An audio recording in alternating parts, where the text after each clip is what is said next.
கர்த்தருடைய நாமம் மகிமைப்படுவதாக. எனக்கு இது ஒரு புது அனுபவம். ஏன்னா அடிக்கடி எங்கேயும் நான் இப்படி போய் மற்ற சபைகளுக்கு நான் பிரசங்கித்தது கிடையாது. என்னுடைய லோக்கல் சபையிலேயே ஆண்டவருடைய வார்த்தையை நான் பகிர்ந்து கொண்டு தான் அதிகமான எனக்கு பழக்கம்.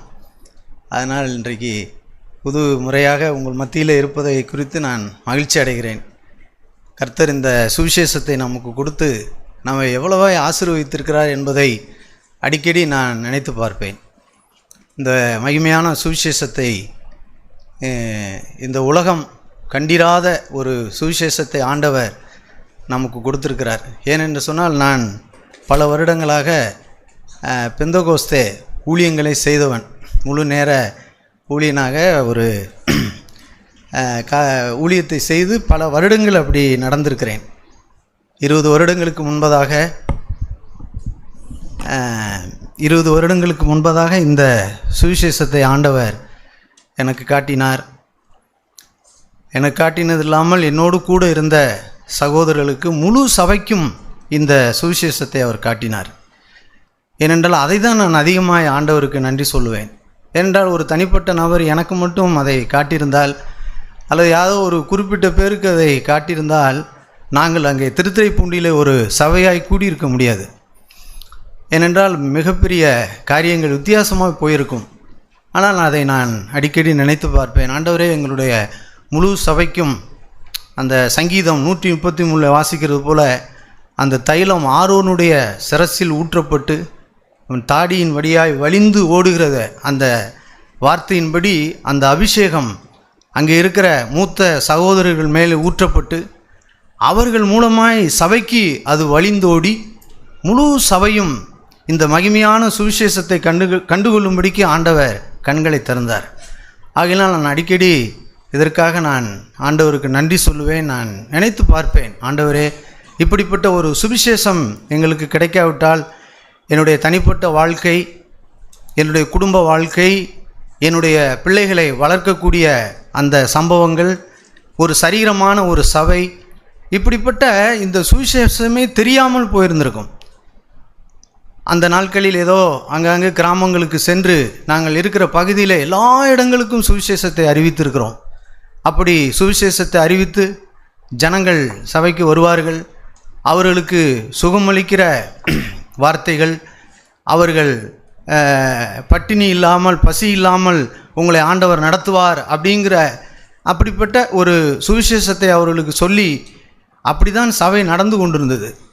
ஆனால் குடும்பங்களில் பார்த்தால் சண்டை, பிரச்சனை, கசப்பு, பொறாமை, பணத்தின் மேல் இருக்கிற அந்த ஆசை, பாலிய இச்சை, இப்படிப்பட்ட அநேக பாவங்களினால் சபையில் இருந்த குடும்பங்கள் தோற்கடிக்கப்பட்டிருந்தது.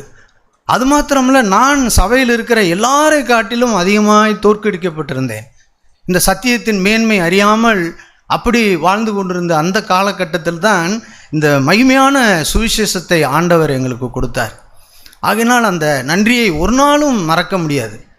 அந்த சுவிசேஷத்தை கேட்ட அந்த நாளிலிருந்து எங்களுடைய குடும்ப வாழ்க்கை, தனிப்பட்ட வாழ்க்கை, என்னுடைய பிள்ளைகளை கிறிஸ்துவுக்குள் வளர்க்கக்கூடிய அந்த மகிமையான வாழ்க்கை, சரீரமான சபை என்கிற அந்த மகிமையான காரியங்களை கட்ட, இப்படிப்பட்ட காரியங்களை ஆண்டவர் அற்புதமாய் கிரியை செய்ய ஆரம்பித்தார். ஆனால் இது உடனே நடந்து விடவில்லை. பல வருடங்கள் நாங்கள் இதற்காக பிரயாசப்பட்டிருக்கிறோம், தோல்வி அடைந்திருக்கிறோம். பல முறை இந்த சத்தியம் நம்ம வாழ்க்கையில் ஜெயமாய் வர முடியுமா, இது நமக்கு சாத்தியமாகுமா அப்படின்னு கேட்கக்கூடிய எத்தனையோ காரியங்கள் இருந்தன. அப்படிப்பட்ட சூழ்நிலையில் சபையிலிருந்து எத்தனையோ குடும்பங்கள், எவ்வளோ பேர் பின்வாங்கி போய்விட்டார்கள். இந்த சத்தியத்தின் காரியங்களை எங்களால் கடைபிடிக்க முடியாது அப்படின்னு எப்படி இயேசு அங்கே அந்த யோவான் 6ஆம் அதிகாரத்தில் அவர் பேசும்போது, அங்கே இருக்கிற சீசர்கள், இது கடினமான உபதேசம், யார் இதை பின்பற்ற முடியும் அப்படின்னு சொல்லி அநேக சீசர்கள் இயேசுவை விட்டு போய்விட்டார்கள். அதை நான் வாசித்திருக்கிறோம். அப்படி அநேகர் இந்த சுவிசேஷத்தை வாழ்க்கையில் கைகொள்ள முடியாமல் போய்விட்டார்கள். அப்பொழுதுதான் இந்த முழு நேர ஊழியம் செய்து கொண்டிருந்த நான் என்னுடைய வாழ்க்கையை முழுவதுமாய் ஆண்டவருக்கு அர்ப்பணித்து சொந்த கைகளினாலே வேலை செய்து இந்த ஊழியத்தை நான் செய்ய வேண்டும். யாரையும் நாம் பாரப்படுத்தக்கூடாது, யாருக்கும் நாம் யாரையும் நமக்கு அடிமைப்படுத்தி விடக்கூடாது அப்படிங்கிறதுக்காக எப்படி பவுல் சொன்னாரோ இரவும் பகலும் நான் வேலை செய்தேன் அப்படின்னு சொன்னாரோ, எனக்கும் என்னோடு கூட இருந்தவர்களுக்கும் நான் இந்த சுவிசேஷத்திற்காக வாங்குவதை பார்க்கிலும் கொடுப்பதே பாக்கியம் அப்படிங்கிற ஒரு ஊழியத்தை செய்தாரோ, அந்த ஊழியத்தை நாங்களும் செய்யும்படிக்கு எங்களை அர்ப்பணித்தோம். அப்படி ஆரம்பித்து ஒரு சின்ன பால் பண்ணை ஆரம்பித்து அது ஏதோ யாரையோ வைத்து செய்து விடலாம் என்று நான் ஆரம்பித்தேன். ஆனால் யாராலும் அதை செய்ய முடியாமல் எல்லாரும் விட்டு ஓடிவிட்டார்கள். ஆனால் தேவன் எனக்கு ஒரு புது பலனை கொடுத்து நானே அந்த வேலையை செய்ய பல வருடங்கள் 20 வருடங்களுக்கு மேலாக இந்த காரியங்களை வேலையை செய்து யாரிடத்திலும் நான் வாங்குவதை பார்க்கிலும் கொடுப்பதே பாக்கியங்கிற ஒரு மகிமையான ஊழியத்தையும் அவர் செய்ய வைத்தார். இப்படி நாம் நிறைய சொல்லலாம். மகிமையான காரியங்களை ஆண்டவர் செய்து இன்றைக்கு எங்களை அங்கே அந்த இடத்துல ஒரு சபையாய் வைத்திருக்கிறார். ஆகினால் நான் ஆண்டவரை அதிகமாக ஸ்தோத்தரிக்கிறேன். இதுக்கெல்லாம் நாம் என்ன செய்ய வேண்டும் என்று சொன்னால், ஒரு வேத வசனத்தை நாம் வாசிப்போம். வெளிப்படுத்தின விசேஷம் 2ஆம் அதிகாரம்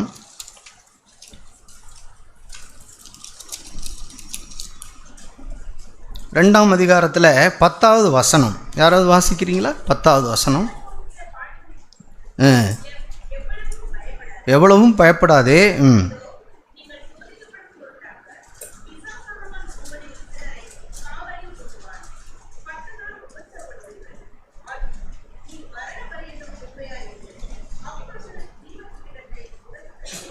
ஆமாம், இதில் பாருங்கள், அந்த முடிவில் ஆகிலும் நீ மரணபரிந்தும் உண்மையாயிரு, அப்பொழுது ஜீவ கிரீடத்தை உனக்கு தருவேன். இந்த நான் சொன்னது போல் இந்த சுவிசேஷம் நம்முடைய வாழ்க்கையில் இது இது பெருக வேண்டும், நாம் இதில் வளர வேண்டும் அப்படின்னா இந்த வேத வசனத்தின்படி நான் மரணபரிந்தும் உண்மையாக இருக்க வேண்டும் என்று இந்த வார்த்தை நமக்கு சொல்லுகிறது. இதுதான் நம்முடைய வாழ்க்கையை புரட்டி போடுகிற ஒரு அற்புதமான வசனம். ஏன் என்று சொன்னால், நான் சொன்னது போல் இன்றைக்கு இந்த சுவிசேஷத்தை கேட்டு பல நாட்கள் ஓடி வந்தவர்கள் இந்த சுவிசேஷத்தை கடைசி வரைக்கும் எடுத்து செல்லாமல் அநேக அதை பின்வாங்கியிருக்கிறார்கள். சபையில் நாம் இருந்து கொண்டும் கூட இந்த நாம் கேட்கிற இந்த சுவிசேஷம் நம்ம வாழ்க்கையில் ஒரு ஜெயத்தை கொடுக்காமல், வெற்றியை கொடுக்காமல், சரி நாம் இந்த சபையிலே தங்கிவிட வேண்டும், சபையிலே இருந்து விட வேண்டும், நல்ல சுவிசேஷம்தான், நல்ல வார்த்தை தான் அப்படின்னு கேட்டுக்கொண்டு அநேகர் சபையில் கூட தங்கி விடுகிற சூழ்நிலை கூட ஏற்பட்டிருக்கிறது. ஏனென்று சொன்னால், ஏதோ கொஞ்ச நாள் ஓடி ஒரு 6 மாதம் அல்லது ஒரு 10 வருஷம் ஒரு காலகட்டங்கள் இந்த வார்த்தையை நான் கேட்டு இந்த சுவிசேஷத்தின் மூலமாய் நான் வெற்றி அடைந்திருக்கக்கூடும். ஆனால் வேதம் என்ன சொல்லுகிறதுனால், மரணபரிந்தம், உன்னுடைய முடிவு பரியந்தமும் இந்த நீ கேட்கிற இந்த வார்த்தையை இயேசுவை போல மாறக்கூடிய நல்ல சுவாபம், மெய்யான இந்த வாழ்க்கையை உன் வாழ்க்கையில் பெற்றுக்கொள்வது என்று சொன்னால், நீ ஏதோ ஒரு 6 மாதம் பல வருஷங்கள் ஓடி நிறுத்துவதல்ல, மரணபரிந்தமும் நீ ஓடி முடிக்க வேண்டியவனாக இருக்கிறாய் அப்படின்னு சொல்லி இந்த வேத வார்த்தை நம்முடைய வாழ்க்கையை நம்மை உற்சாகப்படுத்துகிறது. ஏதோ கொஞ்ச நாள் அல்ல, அது நம்மை தொடர்ந்து நம்மை ஒரு முன்னேற்றத்திற்கு நேராய் நம்மை கொண்டு சொல்லக்கூடிய ஒரு வார்த்தையாக இருக்கிறது. இப்படி மரணபரிந்தும் நான் உண்மையாக இருந்து அந்த ஜீவ கிரீடத்தை நான் உனக்கு தருவேன் என்று சொன்ன ஆண்டவர் அடுத்த வசனத்தில் சொல்லுகிறார், ஆவியானவர் சபைகளுக்கு சொல்லுகிறதை காதுள்ளவன் கேட்க கடவான், ஜெயங்கொள்ளுகிறவன் 2ஆம் மரணத்தினால் சேதப்படுவதில்லை என்று எழுது அப்படின்னு சொல்லுது. அப்போ மரணபரிந்தும் உண்மையாய் ஓடி முடிக்கிறவர்கள், அவர்களை குறித்து தான் அடுத்த வசனம் சொல்லுகிறது, ஜெயங்கொள்ளுகிறவர்கள். அப்படி நாம் மரணபரிந்தும் உண்மையாய் நம்முடைய வாழ்க்கையில் தேவன் நம்மிடத்தில் பேசுகிற தனிப்பட்ட விதத்திலே வாழ்க்கைக்கு, தனி வாழ்க்கைக்கு, நம்முடைய குடும்ப வாழ்க்கைக்கு, இங்கே இருக்கிற எல்லாருக்கும் ஆண்டவர் பேசுகிற ஒவ்வொரு வார்த்தைக்கும் உதாரணமாக இப்படி எடுத்துக்கொள்வோமே. இங்கே இருக்கிற வாலிப சகோதர சகோதரிகள் இருக்கீர்கள், பெரியவங்க நம்ம இருக்கிறோம். பரிசுத்த ஆவியானவர் நமக்குள் ஒரு ஜீவனை கொண்டு வரும்படிக்கு, நாம் காலையில் கேட்டது போல பரிசுத்தமாக்கும்படிக்கு அவர் பிரயாசப்படுகிறார். எப்படி பிரயாசப்படுகிறார் அப்படின்னு சொன்னால், இப்போ நீங்கள் வேலை ஸ்தலத்தில் யோசித்து பாருங்கள். நீங்கள் வேலை செய்கிற இடங்களில் வெறும் ஆண்களாய் வெறும் பெண்களாய் வேலை செய்கிற இடம் கிடையாது. எல்லா இடத்திலும் கலப்படமாய் ஆண்களும் பெண்களும் பார்க்கிற வேலை ஸ்தலங்கள், படிக்கிற இடம் அல்லது நாம் போய் வருகிற இடம் எல்லாம் பார்த்தா எல்லாமே கலப்படமாக இருக்கிறது.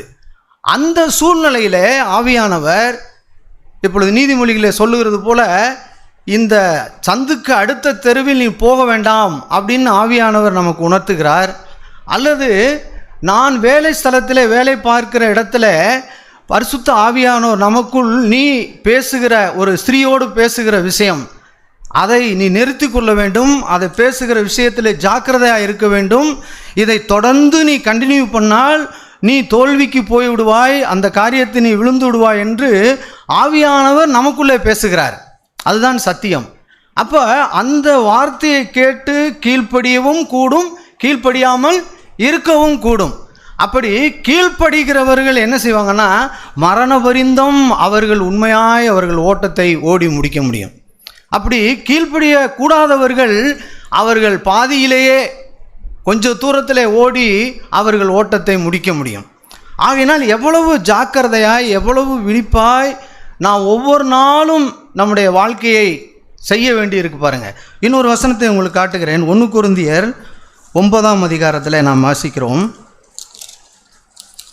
1 கொரிந்தியர் 9ஆம் அதிகாரம்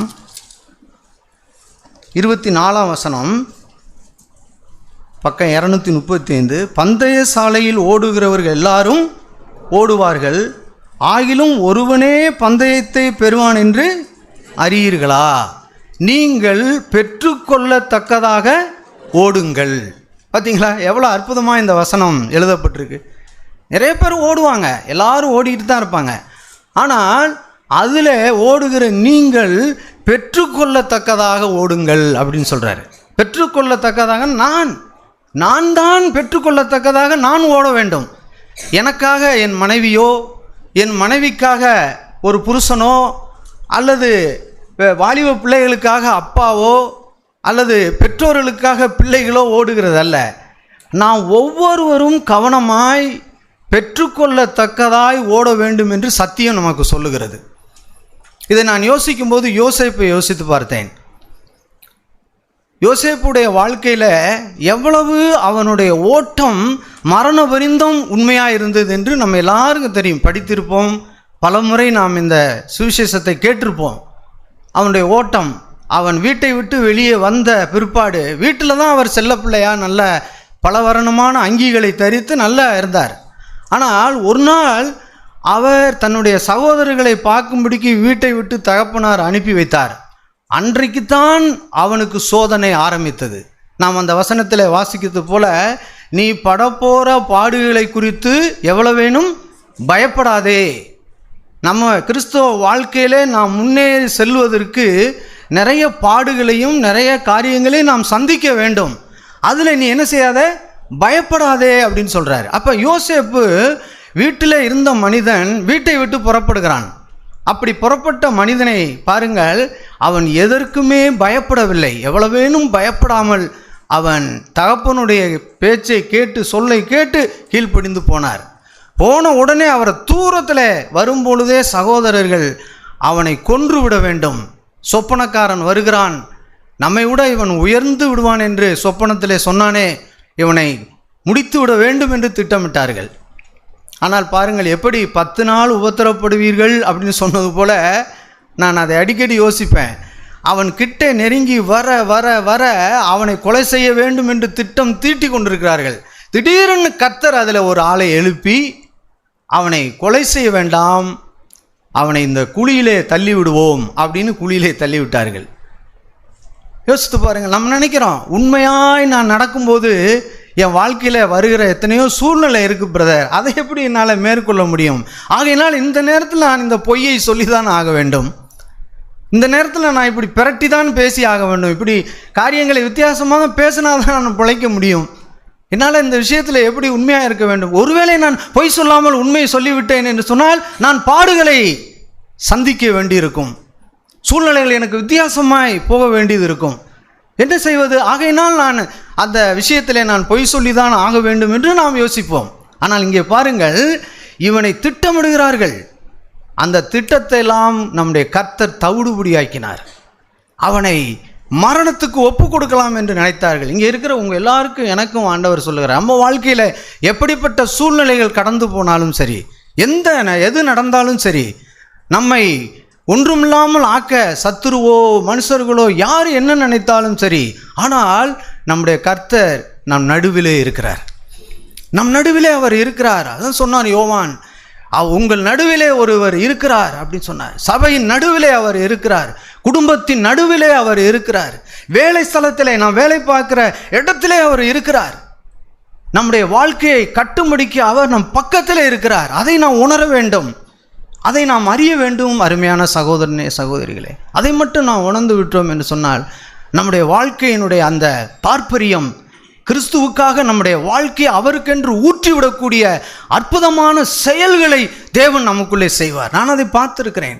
எத்தனையோ வருடங்கள் என் வாழ்க்கையில் வீழ்ச்சியை நான் பார்த்திருக்கிறேன். ஆனால் சத்தியத்தை நான் அறியும் பொழுது, சத்தியம் எனக்குள் கிரியை செய்யும் போது சவால் அடைந்திருக்கிறேன். இந்த மகிமையான சுவிசேஷத்தை என் வாழ்நாள் முழுவதும் நான் ஓடி முடிக்க முடியும்.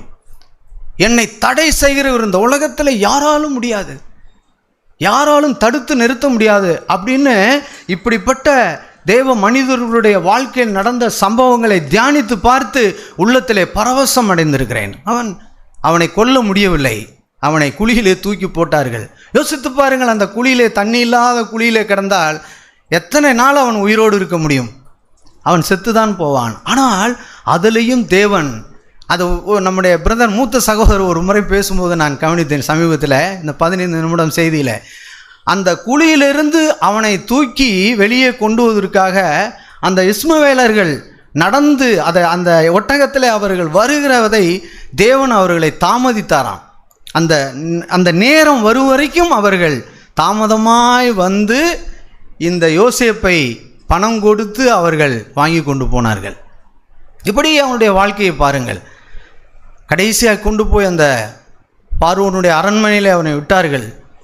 அந்த பார்வோனுடைய அரண்மனையில் நல்ல அவன் காரிய சித்தி உள்ள மனிதனாக இருக்கிறான் என்று அந்த பார்வோன் அறிந்து, அவனுக்கு போத்திபார் அறிந்து அவனுக்கு நல்ல ஒரு வேலையை கொடுத்தார், நல்ல ஒரு சூழ்நிலைகளை அவர் கொடுத்தார். அந்த சூழ்நிலைகளிலும் அவர் மிக மிக உண்மை உள்ளவராய் நடந்து கொண்டார், மிக மிக உண்மை உள்ளவராய் நடந்து கொண்டார். எத்தனையோ காரியங்கள் நடந்திருக்கும், வேலை காரியங்கள், ஒவ்வொரு உண்மையாய் நடந்ததுனால் அந்த சூழ்நிலையெல்லாம் உண்மையாக இருக்கிறத அந்த போத்திபார் கண்டு அவனை உயர்ந்த இடத்துல வைத்தார். அப்படி வைக்கும்போது ஒரு பாடு அவனுக்கு வந்தது. அந்த போத்திபாரின் மனைவி அவனை எப்படியாவது வசப்படுத்தி விட வேண்டும் என்று பல நாள் கங்கணம் கட்டுகிறாள். யோசித்து பாருங்கள். சரி, நான் தான் இப்படி அப்பா வீட்டிலேருந்து விரட்டப்பட்டேன், சகோதரர்கள் என்னை தூக்கி ஒரு இடத்துல விற்று விட்டார்கள், இனி நமக்கு எங்கே இருக்க போகிறது எதிர்காலம்? பேசாமல் நாம் அவளை அடைந்து விட்டு இந்த ராஜ்யத்திலே நாம் ஒரு போத்திபாராய் மாறிவிடலாமே, எப்படியோ நம்முடைய காலம் ஓடி முடிக்கட்டும் அப்படின்னு அவர் இருதயத்தில் எண்ணவில்லை. நாம் அப்படி சில நேரங்களில் நம்முடைய வாழ்க்கையில் நடக்கிற சம்பவங்களை நாம் யோசித்து பார்த்து அப்படி எண்ணுவோம்.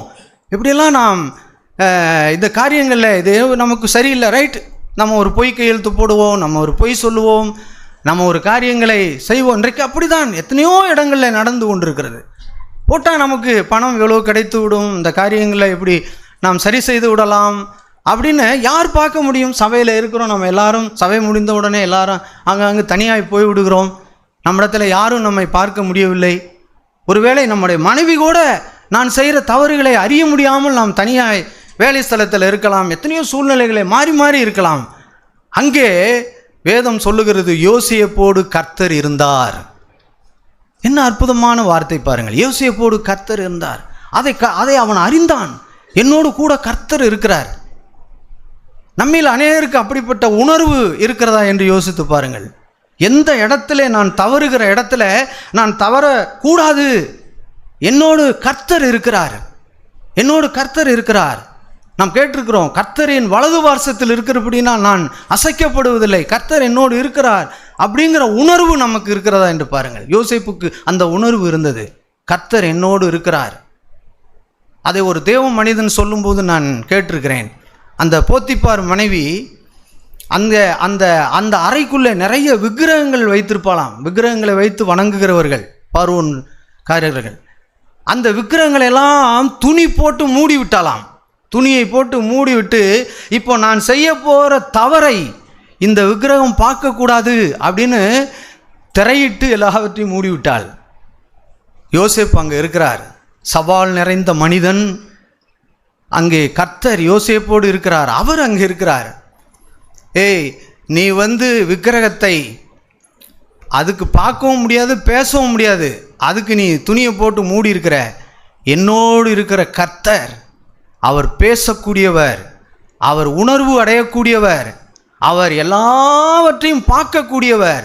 எவ்வளவு திரையிட்டு அவரை மறைத்தாலும் அவருடைய கண்கள் ஊடுருவி பார்க்கக்கூடிய கண்கள். அவர் பூமி எங்கும் தம்முடைய வல்லமையை வெளிப்படுத்தும்படிக்கு அவருடைய கண்கள் உத்தமமுள்ளவர்களை தேடிக்கொண்டிருக்கிற கண்கள் அப்படின்னு யோசேப்பு அறிந்ததினால், கர்த்தருக்கு விரோதமாய் நான் பாவம் செய்வது எப்படின்னு தன்னுடைய துணியை கூட விட்டு அவர் ஓடி வந்து விட்டார். யோசித்து பாருங்கள். அசந்து போயிருப்பாள் அவள். ஏங்க அப்பா, இப்படிப்பட்ட ஒரு மனிதனை நான் பார்க்கவில்லை. நான் நினைத்தா எத்தனையோ பேரை அடைந்திருக்கலாம், இவனை அடைய வேண்டும் என்று நான் முயற்சிக்கிறேன், என்னால் முடியவில்லை. அப்படின்னா ஒரு பெரிய காந்த சக்தி அவன் மேல் இருக்கிறது. காந்த சக்தி, கர்த்தருடைய வல்லமை அந்த மனுஷனை நிரப்பி இருக்கிறது. அவனை யாராலும் தொட முடியாது, யாராலும் அசைக்க முடியாது, எந்த பாவமும் அவனை நெருங்க முடியாது. அப்படிப்பட்ட தெய்வீக சக்தி அவனுக்குள் இருக்கிறதை அவள் உணர்ந்திருப்பாள். உணர்ந்ததினால்தான் அவள் கடைசியாக அவனை சிக்க வைத்தாள். சிக்க வைத்து சிறைச்சாலைக்குள்ளே போனான். சிறைச்சாலைக்குள்ளே அநேக பாடுகள். சங்கீதத்திலே வாசிக்கிறோம், அவனை விலங்கிட்டு அவனை ஒடுக்கினார்கள். கர்த்தருடைய வார்த்தை அவனை புடமிட்டது. எவ்வளவு பெரிய பாடுகள் பாருங்க. நீ 10 நாள் உபத்திரவப்படுவீர்கள் சொன்னது போல எவ்வளோ பெரிய அந்த பாடுகளை அவர் அடைந்திருப்பார். நான் வேணா தேவனுடைய ராஜ்யத்துக்கு போனோன்னு யோசேப்பை பார்த்து கேட்கலாம், அந்த சிறைச்சாலையுடைய அனுபவத்தை எங்களுக்கு சொல்லுங்கள் அப்படின்னு சொன்னால் அவர் சொல்லுவார். அந்த சிறைச்சாலையினுடைய அனுபவம். ஒரு இடத்திலும் அவர் தேவனை மறுதலிக்கவில்லை. பொய்யா எதையாவது ஒன்றை சொல்லி இந்த சிறைச்சாலையினுடைய அந்த நெருக்கத்தை கொஞ்சம் குறைத்து கொள்ளலாம் என்று முயற்சி பண்ணவே இல்லை. தன்னை அப்படியே அர்ப்பணித்து விட்டு முடிவு பரிந்தும் நான் ஓடி முடிக்க வேண்டும் அப்படின்னு அவர் முடிவு பரிந்தும் ஓடினார். கடைசியாக நமக்கு தெரியும் கர்த்தர் யோசேப்பை எப்படி அந்த தேசத்திலே உயர்த்தினார் அப்படின்னு சொல்லி. இதுதான் நம்முடைய ஆவிக்குரிய வாழ்க்கையினுடைய ஒரு பெரிய காரியம். பிரியமானவர்களே, நான் ஓடி முடிக்கும் போது தான் அங்கே வாசிக்கிறோம், அந்த ஜீவ கிரீடம், அந்த ஜீவ கிரீடத்தை நாம் பெற முடியும். அதை தான் இங்கே பவுல் எழுதுகிறார். ஓடுகிற எல்லாரும் நீங்கள் ஓடுவீங்க, ஆனால் பெற்றுக்கொள்ளத்தக்கதாக ஓடுங்கள். அப்போ பெற்றுக்கொள்ளத்தக்கதாக ஓட வேண்டும் என்று சொன்னால் அடுத்த வசனத்தில் சொல்கிறாரு, பந்தயத்திற்கு போராடுகிற யாவரும் எல்லாவற்றிலும் இச்சையடக்கம் உள்ளவர்களாக இருப்பார்கள். அதுதான் நம்ம நிறுதி நான் சொன்ன சத்தியம். நம்முடைய வாழ்க்கையில் ஏற்படுகிற எல்லா சூழ்நிலைகளிலும் இச்சையடக்கம் உள்ளவர்களாக இருப்பார்கள். உலக பிரகாரமான ஒரு ஓட்டப்பந்தயத்தை நமக்கு அவர் உணர்த்தி காட்டுகிறார். பாருங்கள், இந்த ஓட்டப்பந்தயத்தில் ஓடுற எல்லாரும் எப்படி ஓடுறாங்க? ரொம்ப கவனமாக அந்த பரிசை நான் பெற வேண்டும் அப்படின்னு அவங்களுக்கு எந்த நினைவும் கிடையாது, எந்த எண்ணமும் மனதில் வரல, ஓடி அதை பெற்றுக்கொள்ளுகிறார்கள். ஆனால் இங்கே கிறிஸ்தவ வாழ்க்கைன்னு நம்ம வரும் பொழுது எவ்வளவு தடம் புரளுகிறோம் என்பதை யோசித்து பார்த்தேன். எவ்வளவு தடம் புரளுகிறோம். எனக்கும் அப்படிப்பட்ட ஒரு ஓட்டப்பந்தயத்தை தான் ஆண்டவர் எனக்கு கொடுத்துருக்கிறார். ஆனால் நான் எப்படி ஓடுகிறேன்? என்னுடைய அனுதின வாழ்க்கையில் நான் ஒரு நாள் எனக்கு ஆண்டவர் இந்த நாளை கொடுத்துருக்கிறார் அப்படின்னு சொன்னால், இந்த நாளில் இந்த தேதியில் என்னுடைய ஓட்டத்தினுடைய முடிவு எப்படி இருக்கிறது? மத்தியானம் வரைக்கும் நான் ஓடுகிறேன், அப்புறமா தடம் புரளுகிறேன், அப்படி கிடையாது. நான் தொடர்ச்சியாய் நான் கவனமாய் ஓட வேண்டியது அவ்வளவு ஒரு நிர்பந்தமான நிலையில் நம்ம இருக்கிறோம். ஆகையினால தான் பவுல் சொன்னார், நான் நிர்பந்தமான மனிதன், யார் என்னை விடுவிக்க முடியும்? எனக்குள் அந்த பாவம் இருக்கிறது, எனக்குள்ளே வாசமாக இருக்கிற அந்த பாவமே என்னை அடிமைப்படுத்துகிறது, என்னை பாவம் செய்ய தூண்டுகிறது, ஒரு இச்சை எனக்குள்ளே போர் செய்கிறது அப்படின்னு வெட்ட வெளிச்சமாய் அவர் நிருபத்தில் எழுதி வைத்திருக்கிறார். அதே தான் இன்றைக்கு நீங்களும் நானும் இந்த மாதிரி காரியங்கள் அநேக நேரங்களில் நாம் போராடுகிறோம். சகோதரிகள் இருந்தால் ஒரு கடைக்கு போனால் அங்கே பொருட்கள் வாங்குகிற விஷயத்தை நீங்கள் யோசித்து பாருங்கள். எத்தனையோ காரியங்கள் ஒவ்வொரு நாளும் நாம் எத்தனையோ விஷயங்களில் சோதிக்கப்படுகிறோம். அப்படி சோதனை நேரத்தில் நான் அங்கே இச்சை அடக்கம் உள்ளவர்களாய் நாம் இருக்கிறோமா? நம்மிடத்தில் அந்த இச்சை அடக்கம் இருக்கிறதா அப்படின்னு சொன்னால் வேதம் சொல்லுகிறபடி அங்கே நாமோ அழிவில்லாத கிரீடத்தை பெறும்படிக்கு அப்படி செய்கிறோம். எப்படி எழுதுறாரு பார்த்தீங்களா? நாம் எப்படி அந்த மரண பரிந்தும் உண்மையாக இருக்கிறவர்களுக்கு அந்த கிரீடத்தை தருவாரோ அதுபோல் நான் கடைசி வரைக்கும் நான் இச்சை அடக்கம் உள்ளவனாய் எல்லா விஷயத்திலும் உண்மை உள்ளவனாய் நான் ஓடி முடிக்கும்போது அழிவில்லாத ஜீவ கிரீடத்தை பெரும்படிக்குத்தான் நம்ம ஒவ்வொரு நாளும் வாழ்க்கையிலும் இதை செய்கிறோம் அப்படின்னு சொல்கிறார். ஏன் செய்யணும்? செய்யாமல் விட்டுட்டு போகலாமே. நான் தான் கிறிஸ்தவனை மாறிட்டேனே, சபைக்கு வந்துட்டேனே, ஞானஸ்தானம் எடுத்துட்டேனே, பரிசுத்த ஆவியின் அபிஷேகம் பெற்றிருக்கிறேன், எல்லா ஆக்டிவிட்டியும் எனக்கு இருக்க, அப்புறம் என்ன அப்படின்னு நம்ம அலட்சியமாக இருந்துடலாம். அப்படி கிடையாது. நான் என்னுடைய தனிப்பட்ட வாழ்க்கைக்காக, என்னுடைய குடும்பத்துக்காக ஒவ்வொரு நாளும் என்னுடைய ஓட்டம் எப்படி இருக்கிறது என்பதுதான் முக்கியமான விஷயம். பிரியமானவர்களே, அநேகர் இதில் கோட்டை விட்டுறோம். நான் பார்த்துருக்கிறேன், என்னுடைய தலை சபையில் பார்த்துருக்கிறேன். அநேகர் ஆச்சரியமாக இருக்கும். இந்த மகிமையான சுவிசேஷத்தை ஆண்டவர் வல்லமையாய் பிரகண்டனம் பண்ணியிருப்பார். கர்த்தருடைய ஆவியானவர் வல்லமையாய் கிரியை செய்திருப்பார். ஓ, இப்படிப்பட்ட ஒரு மகிமையை நான் பார்த்ததில்லை. கிறிஸ்துவின் மகிமை, இயேசுவின் சுவாபம், அவர் பேசினது, அவர் நடந்து கொண்டது, அவர் பிறரை மன்னித்தது, எத்தனை முறை கேட்கிறோம்.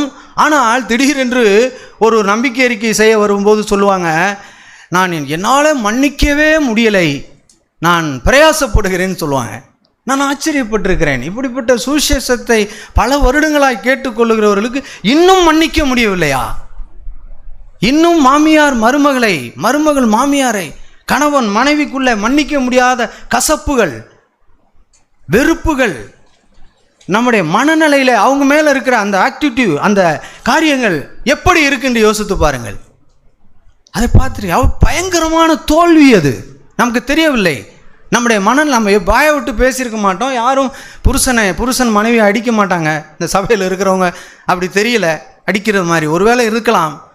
ஆனால் நான் சொல்லுகிறது என்னென்னா, நம்முடைய மனநிலையில் நான் என் மனைவியை குறித்து எப்படி நினைக்கிறேன், புருஷனை குறித்து எப்படி நினைக்கிறோம், பெற்றோர்களை குறித்து நீங்கள் எப்படி உங்களுடைய மனதில் யோசிக்கிறீர்கள், இதெல்லாம் நீங்கள் யோசித்து பாருங்கள் அருமையான சகோதரிகளே. ஏனென்றால் இந்த வார்த்தை இதுதான் என்னை ரொம்ப டச் பண்ணது. அப்படி செய்கிறோம்.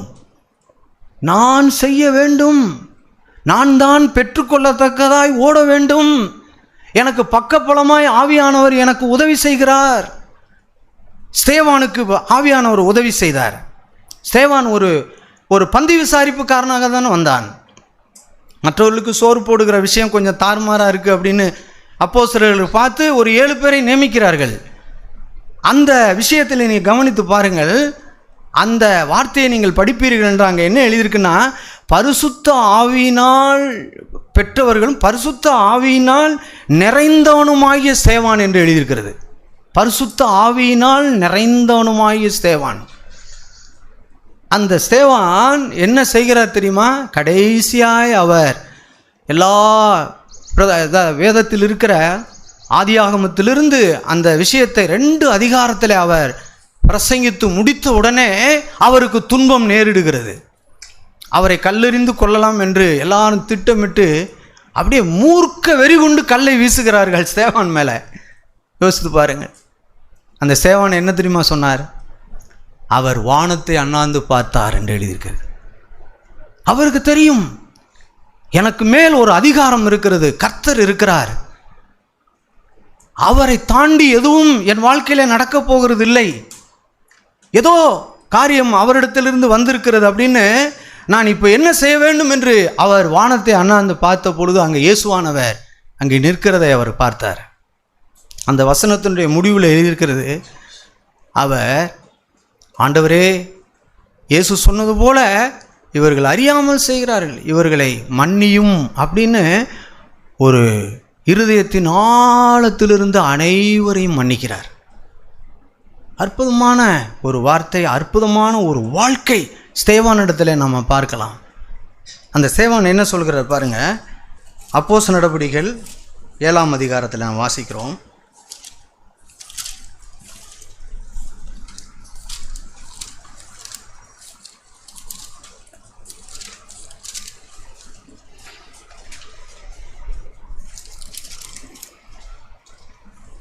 அப்போஸ்தலர் நடபடிகள் 7ஆம் அதிகாரத்தில் 53ஆம் வசனத்தில் 54 இவைகளை அவர்கள் கேட்ட பொழுது மூர்க்கமடைந்து அவனை பார்த்து பல்லை கடித்தார்கள். அப்படின்னா ஆக்ரோஷமான முடிவுக்கு வந்துட்டாங்க அங்கே இருக்கவங்களாம். அப்போ இவர் என்ன செய்கிறார் பாருங்க. அவன் பரிசுத்த ஆவியினாலே நிறைந்தவனாய் அப்படின்னு எழுதியிருக்கு. அங்கே ஆரம்பத்தில் அவனை தெரிந்து கொள்ள போடும்போது இந்த வார்த்தை எழுதியிருக்கு, பரிசுத்த ஆவியினால் நிறைந்தவனுமாய் ஸ்தேவான் அப்படின்னு எழுதியிருக்கு. அப்போ அவன் பரிசுத்த ஆவியினால் நிறைந்தவனாய் வானத்தை அண்ணாந்து பார்த்து தேவனுடைய மகிமையும் தேவனுடைய வலது பார்சத்தில் இயேசுவானவர் நிற்கிறதையும் கண்டு அப்படின்னு வாசிக்கிறோம். வானத்தை அண்ணாந்து பார்க்குறார். என்ன இப்போ நடக்கிற இந்த விஷயத்தில் நான் எப்படி இருக்கணும்னு நாம் அப்படி செய்திருக்கிறோமா யோசித்து பாருங்கள். நமக்கு இந்த மாதிரி காரியங்கள் வேலை ஸ்தலத்தில் குடும்பத்திலேயோ அல்ல காரியங்கள் நடக்கும்போது, ஆண்டவரே நான் இப்பொழுது என்ன செய்ய வேண்டும், எனக்கு பரத்திலிருந்து வர வேண்டும். எப்படி இயேசுவானவர் இந்த பூமியில் வாழ்ந்தபோது நான் சொந்தமாய் எதையும் செய்கிறதே இல்லை, பிதா எனக்கு என்ன சொல்லுகிறாரோ அதே தான் நான் செய்கிறேன் அப்படின்னு எத்தனையோ இடத்துல அவர் அந்த வார்த்தைகளை சொல்லியிருக்கிறார். குமாரன் தாமாய் ஒன்றும் செய்வதில்லை, அவருக்கு விரோதமாய் எழும்பினார்கள், அவருக்கு விரோதமாய் பல்லை கடித்தார்கள், அவரை என்னென்னமோ சித்திரவதை செய்தார்கள். ஆனால் அவர் வானத்தை பார்த்தார். பிதாவிடத்திலிருந்து என்ன செய்தி வருகிறது? இதுதான் நம்ம ஒவ்வொருவருக்கும் தேவையான ஒரு வார்த்தை பிரியமானவர்களே. எந்த நேரத்திலும் நம்ம வாழ்க்கையில் என்ன பாடுகள் உபத்திரவங்கள் வந்தாலும் தேவனிடத்திலிருந்து எனக்கு என்ன வருகிறது பார்த்தார். என்ன வந்தது பாருங்க. 58ஆம் வசனத்தில் அவனை நகரத்திற்கு புறம்பே தள்ளி அவனை கல்லெறிந்தார்கள். சாட்சிக்காரர் தங்கள் வஸ்திரங்களை கலட்டி சவுல் எனப்பட்ட ஒரு வாலிபனுடைய பாதத்து அருகே வைத்தார்கள். அப்பொழுது அவர் சொல்கிறாரு, கர்த்தராகி இயேசுவே என் ஆவியை ஏற்றுக்கொள்ளும் என்று ஸ்தேவான் தொழுது கொள்ளுகையில் அவனை கல்லெறிந்தார்கள். எப்படி பாருங்கள், ஒரு அருமையான ஒரு வாழ்க்கை கொண்ட ஒரு மனிதனை ஆண்டவர் வேதத்திலே நமக்கு எழுதி வைத்திருக்கிறார். இந்த தொழுகை அப்படிங்கும்போது நாம் ஆபிரகாமை நினைக்க வேண்டும். ஆபிரகாம் எப்படி தொழுது கொண்டார் அப்படின்னா, ரொம்ப ஜாலியாக தொழுது கொள்ளவில்லை. அவருக்கு கடந்த காலங்களில் ரொம்ப கஷ்டப்பட்டார், பிள்ளை இல்லை அப்படிங்கிற வேதனை அடைந்தார். ஆனால் அவருக்கு ஒரு மகனை தேவன் கொடுத்தார். அப்படி கொடுத்த பிற்பாடு மகன் தான் வந்துட்டானேன்னு அவர் ஜாலியாக அவருடைய வாழ்க்கையை ஓடி முடியவில்லை. அந்த மகனையே எனக்கு பலியிடு என்று கர்த்தர் சொன்னார். அவரை கொண்டு போய் அந்த மோரிபா மலையில் அங்கே அவனை கொண்டு போய் அந்த இடத்துல அவரை கடத்தினார், பலி செலுத்த அவனை கடத்தினார். அதுதான் உண்மையான ஒரு தொழுகை. நாம் கேட்டிருப்போம், உண்மையான ஒரு தொழுகை. ஏதோ கர்த்தரை தொழுது கொள்ளுகிறேன் இன்றைக்கு இருக்கிற கிறிஸ்தவ உலகம் மைக்கை பிடிச்சா 3 மணி நேரம் ஓட்டுறாங்க. பாடல், ஆராதனை, பாட்டுன்னு எத்தனையோ புது பாடல்களை எழுதி எல்லாரும் பாடி மணிக்கணக்கில் ஆராதிக்கிறாங்க.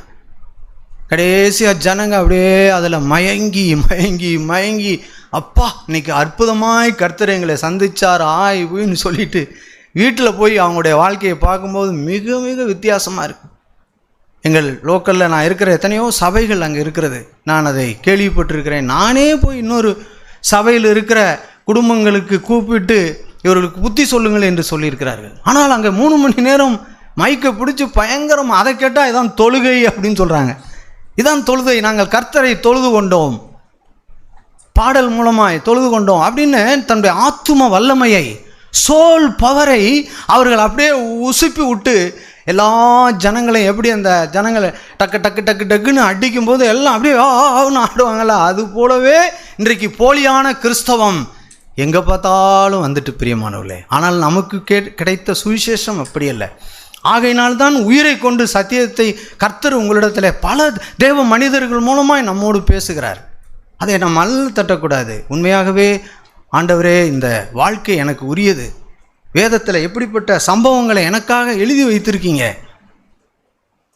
அவர் சொன்னார், நான் கர்த்தரை, அவர் அந்த வார்த்தை சொல்லுகிறது, ஸ்தேவான் தொழுது கொள்ளுகையில் அவனை கல்லெறிந்தார்கள். பாருங்க, ஒரு மனிதன் தொழுது கொண்டா, ஒரு மனிதன் ஆராதித்தால், ஒரு மனிதன் ஜெபம் பண்ணால் அவனுக்கு ஏதாவது பணம் வரணும், இல்லைன்னா ஏதாவது பொருள் வரணும், இல்லாத வேலை இல்லைன்னா வேலை கிடைக்கணும், அல்லது ஏதோ வித்தியாசமாக இருக்கணும். அதுதான் இன்றைக்கி இந்த உலகம் சொல்லுது. ஆனால் வேதம் நமக்கு கற்றுக் கொடுக்குறதுனா, நீ எந்த அளவுக்கு தொழுகைக்குள்ளே போகிறாயோ, எந்த அளவுக்கு உன்னுடைய தொழுகை இருக்கிறதோ அந்த அளவுக்கு உன் மேலே கல் விழுந்துக்கிட்டே இருக்கும் அப்படின்னு சொல்கிறார். அந்த அளவுக்கு நீ பாடுபட வேண்டி இருக்கும் அப்படின்னு சொல்கிறார். என்ன அற்புதமான இதெல்லாம் ஆண்டவர் உள்ளத்தில் காட்டின அந்த நாளையில் பரவசம் அடைந்தேன் நான். ஆகா, தொழுகை என்பது, நானும் கூட அந்த பெந்தகோஸ்தே வாழ்க்கையில் 3 மணி நேரம் மைக்கை பிடிச்சி பாடி ஆராதித்தவன். எங்கள் ஊரில் என்னை குட்டி பெருக்குமன்ஸ்னு சொல்லுவாங்க. வர்றார் பெருக்குமன்ஸ் வராரா அப்படிம்பாங்க. அந்த மாதிரி அந்த ஏரியா முழுவதும் போய் ஸ்டேஜை போட்டு அதை பண்ணி இதை பண்ணி பயங்கரமாக எல்லாம் பண்ணுவோம். ஆனால் வீட்டில் மனைவி வைக்கிற குழம்பு சரியில்லைன்னு சொன்ன வாய் இந்த வாய், இதே வாய் பரவசமாய் பாடும். ஆனால் வீட்டில் மனைவி வித்தியாசமாய் சொல்லும். நான் சொன்னது போல் சொல்லாவிட்டாலும் மனதில், சிந்தையில், எண்ணங்களிலே அவர்களை கொஞ்சம் குறைவாய் அவர்களை என்ன செய்திருக்கிறது என்னுடைய மனம். ஆனால் நான் எத்தனை மணி நேரம் பாடுகிறேன் பாருங்கள். இதே போல தான் இன்றைக்கு அதையெல்லாம் ஆண்டவர் காட்டி என்னை சந்தித்தார், தொட்டார். தூக்கி எறிந்து விட்டேன் மைக்கை. போட அந்த மைக்கும் நீனும் சரி, இனிமேல் என் வாழ்க்கையில் மைக்கு இல்லை, வாழ்க்கை தான் முக்கியம். நான் வாழக்கூடியவன், வாழ்க்கையை எனக்கு ஆண்டவர் கொடுத்திருக்கிறார். அவருக்குள் ஜீவன் இருந்தது, அந்த ஜீவன் எனக்கு ஒளியாய் அவர் வருகிறது என்று சொல்லியிருக்கிறார். அந்த ஒளியை நான் பெற வேண்டும், அதுவல்ல வாழ்க்கை அப்படின்னு அந்த மைக்கு உலகத்தையே தூக்கி எறிந்தேன். இதனால் எங்கள் ஏரியாவில் உள்ள எல்லா பாஸ்டர்களும் என்னோடு கூட பேசாமல் என்னை எதிர்ப்பார்கள். பின்வாங்கி போய்விட்டானவன், எவ்வளவோ ஆவியிலே நிறைந்து பாடுவான், ஆவியிலே நிறைந்து துதிப்பான், ஜனங்களுக்கு பிசாசை விரட்டுவான், என்னென்னமோ செய்தான், பாரா இப்போ மூளையில் ஒடுங்கி போயிருக்கிறான் அப்படின்னு என்னை பார்த்து சொல்லி அநேகர் பேசவில்லை. சமீபத்தில் எங்கள் ஊரில் ஒரு பெரிய டெத்து, ஒரு பெரிய பாஸ்டர் என்னை அவர் தான் ஒன்றா பாஸ்டர்னு அறிவித்தாங்க. அவர் சமீபத்தில் ஆக்சிடெண்ட்டில் இறந்து போயிட்டார். அங்கே போனேன், எத்தனையோ பாஸ்டர்கள் எல்லாம் அப்படியே பார்த்தோன்னா போயிட்டே இருக்காங்க, சரியாக பேசலை. ஏன்னா நான் பின்வாங்கி போயிட்டேன், ஆவியிலா அப்படி அசைத்தவன். ஆனால் அப்புறம்தான் தெரிந்து கொண்டேன், அதெல்லாம் போலியானது. உண்மையான தொழுகை என்பது கல் என் மேலே விழுகும். அப்படி தான் விழுந்துச்சு. மற்ற கிறிஸ்தவர்கள் எல்லாரும் என் மேலே கல் எறிந்தார்கள். நான் தேவனை தொழுது கொள்ள கல் மேலே விழுந்து கொண்டே இருந்தது. ஆனால் என் நேர்மையாக நான் சொல்லுகிறேன், எங்கள் சபையிலிருந்து எத்தனையோ நூற்றுக்கணக்கான பேர் போய்விட்டார்கள், எவ்வளோ பேர். ஆனால் ஆண்டவரிடத்தில் சொல்லியிருக்கிறேன், ஆண்டவரே நீர் ராஜரீகம் பண்ணுகிறீர். என் இருதயத்தில் அவர்களை குறித்த ஒரு கசப்போ, அவர்களை குறித்த என்னை விட்டு போகிறார்கள், என்னென்னமோ சொல்லுகிறார்கள், எது நடந்தாலும் சரி ஆண்டவரே, நான் அவர்களை நேசிக்க வேண்டும். அவர்கள் மேல் என்னுடைய மனநிலையில் கூட கொஞ்சம் ஒரு சின்ன துளி மயிர் அளவு கூட கசப்பு ஒட்டி இருக்கக்கூடாது அப்படின்னு ஆண்டவரிடத்தில் நான் சொல்லியிருக்கிறேன். ஆண்டவர் அதே போல் என்னை மாற்றிருக்கிற அந்த சூழ்நிலையும் நான் என் இருதயத்தில் பார்த்திருக்கிறேன். அதை தான் இங்கே ஸ்தேவான் சொல்கிறார். தொழுது கொள்ளும்போது கல்லெறிந்தார்கள். இப்போ தொழுது கொள்ளுகிற இனிமே என்ன உங்களுக்கு தெரியுதா? இனிமேல் தொழுது கொள்ளுவீங்களா, தொழுது கொள்ள மாட்டீங்களா? ஆமாம், இதுதான் நம்ம வாழ்க்கையின் அனுபவம். தொழுது கொள்ளும்போது நமக்கு ஏற்படுகிற ஒரு அனுபவம் அருமையான சகோதரனே சகோதரி. ஆகையினால் இந்த நாளில் நாம் மரணபரிந்தும் நான் உண்மையாய் ஓடும்படிக்கு நம்மை அர்ப்பணிப்போம். அப்பொழுது அந்த வசனத்தில் வாசித்தது போல 2ஆம் மரணத்தில் அவர்கள் என்ன பண்ணுவதில்லை, சேதப்படுவதில்லை. முதல் மரணம், ஒரு நாள் நம்ம சரீரத்தில் மரிக்க போகிறோம். 2வது ஒரு மரணம், நியாய தீர்ப்பு நமக்கு இருக்கிறது. அந்த நியாய தீர்ப்பின் வரிசையில் நாம் நிற்கும்போது உண்மையாய் மரணபரிந்தும் உண்மையாய் ஓடின ஜனங்கள், அவர்களுக்கு ஏற்பட்ட பாடுகள், நான் சொன்னது போல நம்முடைய தொழிலில் வருகிற காரியங்கள், எத்தனையோ விஷயங்களில் நாம் உண்மையோடு நடந்து கொண்டது. ஏற்கனவே நான் உண்மை இல்லாமல் நடந்திருப்போம். யாரும் இங்கே இருக்கிற நாம் யாரும் பரிசுத்தவான்கள் அல்ல. எத்தனையோ விதத்திலே நாம் தவறி இருப்போம், எத்தனையோ சூழ்நிலைகளை நாம் போயிருப்போம். ஆனால் சத்தியத்தை கேட்க கேட்க கேட்க கேட்க பல வருடங்களாய் நாம் சபையில் இருந்து சத்தியத்தை கேட்க கேட்க நம்ம வாழ்க்கையில் தேவன் கிரியை செய்து ஒரு உண்மைக்கு நேராய் யோசேப்பை நடத்தினது போல, ஒரு உண்மைக்கு நேராய் ஸ்தேவானை நடத்தினது போல, ஒரு உண்மைக்கு நேராய் ஆபிரகாமை நடத்தினது போல நம்முடைய வாழ்க்கையினுடைய ஓட்டத்தின் முடிவு பெற்றுக்கொள்ளத்தக்கதாக நாம் ஓடி முடித்திருப்போம். அங்கே நியாயத்தீர்ப்பிலே ஆண்டவர் நம்மை பார்த்து, உத்தமமும் உண்மை உள்ள ஊழியக்காரனே, ஊழியக்காரியே, அருமையான என்னுடைய பிள்ளைகளே, உங்களுக்குன்னு ஆயத்தம் பண்ணி வைத்திருக்கிற அந்த இடத்துக்கு நீங்கள் போங்க. நீங்கள் 2ஆம் மரணத்தில் என்ன பண்ணுவதில்லை? சேதப்படுவதில்லை, சேதப்படுவதில்லை, சேதப்படுவதில்லை. இதுதான் நமக்கு அவசியம் பிரியமானவர்களே. இந்த பூமியிலே வாழப்போகிற வாழ்க்கை கொஞ்ச நாட்கள் நாம் வாழப்போகிறோம். இந்த கொஞ்ச நாள் வாழ்க்கை நமக்கு ஒரு பெரிய விஷயம் அல்ல. இது அழிந்து போகிற, எல்லாம் ஒன்றுமில்லாமல் போகிற விஷயம். ஏன்னா வாலிபர்களுக்கு தான் அதிகமாக சொல்லணும். நான் எங்கள் வாலிபர்களுக்கு சொல்லுவேன், நான் வாலிப பிராயத்தில் பார்த்தீங்கன்னா பயங்கரமாக இருக்கும். என்ன சொன்னாலும் போடா அப்படின்னு சொல்லிட்டு போகிற மாதிரி இருக்கும். அந்த வாலிப முறுக்கு பயங்கரமாக இருக்கும். எங்கள் ஊரில் இந்த குச்சி வச்சு இழுப்பாங்க. என்னை ஒரு திருப்பு நிற்க வச்சு இழுக்க வச்சாங்க. கிட்டத்தட்ட 25 வாலிபரை தூக்கி இந்த பக்கம் வீசிவிட்டேன். இப்போ தான் ஆள் ஒரு மாதிரி இருக்கிறேன்னா வீசிவிட்டேன். அப்புறம் என்னடா எல்லாரையும் வீசிட்டான், அவன் அண்ணனை கொண்டாந்து உட்கார விடானா. எங்கள் அண்ணன் கொண்டாந்து உட்கார வச்சாங்க.